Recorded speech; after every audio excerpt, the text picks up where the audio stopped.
call Kirith Entwistle to make her maiden speech. Thank you, Mr Deputy Speaker, and can I thank the Right Honourable Member for Witham for her contributions to this debate as well. I'd also like to congratulate my honourable members for Bootle and also for Vauxhall and Camberwell Green for their excellent contributions. And I'd like to join colleagues in congratulating all of the new MPs who have joined me in this House this Parliament. I would also like to thank all of the staff and members who have welcomed me so kindly to this House. As a new MP, I want to reach across the political divide and find the things that unite us all.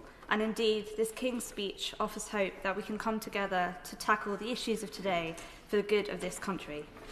I have the rare honour of having the support in the recent election of all of Bolton North East's previous living MPs, both Labour and Conservative, and that I share one ambition in particular with both of them, and that is for Bolton to be better connected within the region and the rest of the country.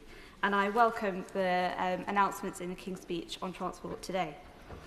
Sir David Crosby had a long-standing interest in improving the railways in our region, something I hope to continue work on, having experienced cancellations on day one travelling down this place. Sir David has been a great mentor of mine, and I hope to build on his legacy and do the people of Bolton North East proud. I wish him, his wife Enid and their family well, and cannot thank them enough for their ongoing support. My predecessor, Mark Logan, who has as thick a Boltonian accent as mine, aspired to work hard to make the required Metrolink from Bolton to Manchester a reality. We have a shared vision in improving connectivity for the town neither of us was born or bred in, but one that we both call home. I hope to work with our ambitious Metro Mayor for Greater Manchester in making this vision a reality, and thank Mark Logan for his service to the people of Bolton, and indeed his support during my general election campaign. I also wish him and his family well. I am the new Member of Parliament for Bolton North East, the first woman to represent this great constituency, the first Ahluwalia in Parliament, and I had also hoped to be the first Entwistle. However, Major Sir Cyril Fullard Entwistle, and I thought Kirith Cor Ahluwalia Entwistle was long, beat me to it in 1918, and indeed he later returned to represent the great town of Bolton in 1931. Mr Deputy Speaker, Sir Cyril and I share some similarities. He was born in Bombay in 1887 to a cotton manufacturer and came to Bolton, where he was educated at Bolton Grammar School in my constituency. How fitting is it then, Mr Deputy Speaker, that all these years later, a second-generation Indian immigrant would move to Bolton, settle down, and then represent our great town in Westminster? Sir Cyril was also an early advocate for equal rights, introducing the Matrimonial Causes Act 1923 as a private member's bill to give women legal equality in divorce cases. We have come a long way since then, as a nation and society, in improving the rights of women and those from ethnic minority backgrounds, such as myself. It is my hope that I can go further during my time here and support great initiatives like the Pregnant No Scrooge campaign, play my part in closing the gender and ethnicity pay gap, improve parental rights, and continue to shape a country that is more accessible, accommodating, and inclusive.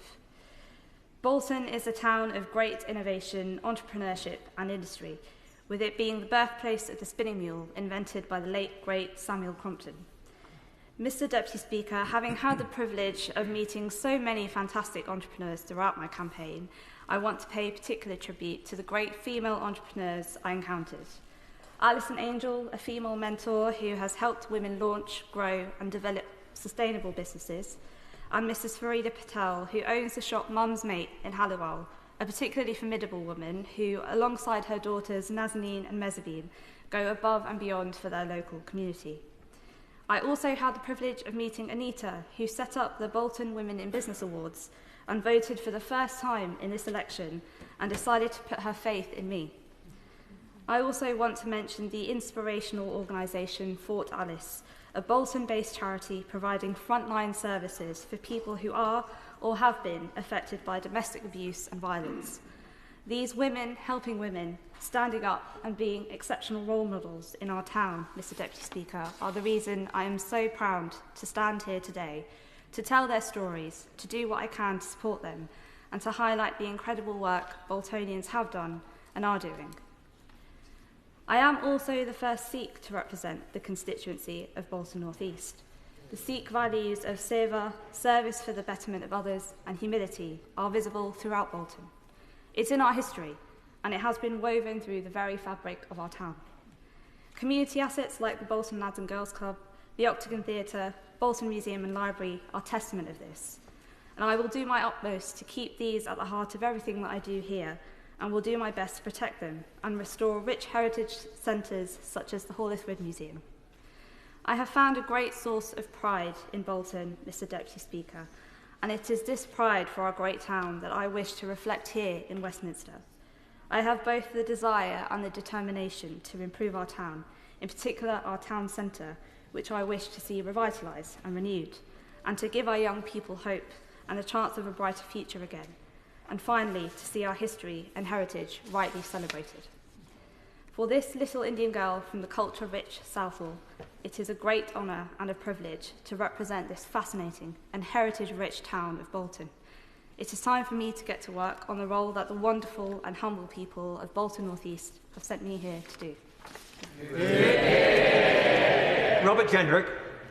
Thank you, Mr Deputy Speaker, and can I begin by congratulating the Honourable Lady on her maiden speech. It's quite clearly a real achievement to be the first to make a maiden speech, and I'm sure members on both sides of the House will join me in congratulating her and wishing her well in the years ahead here in Parliament.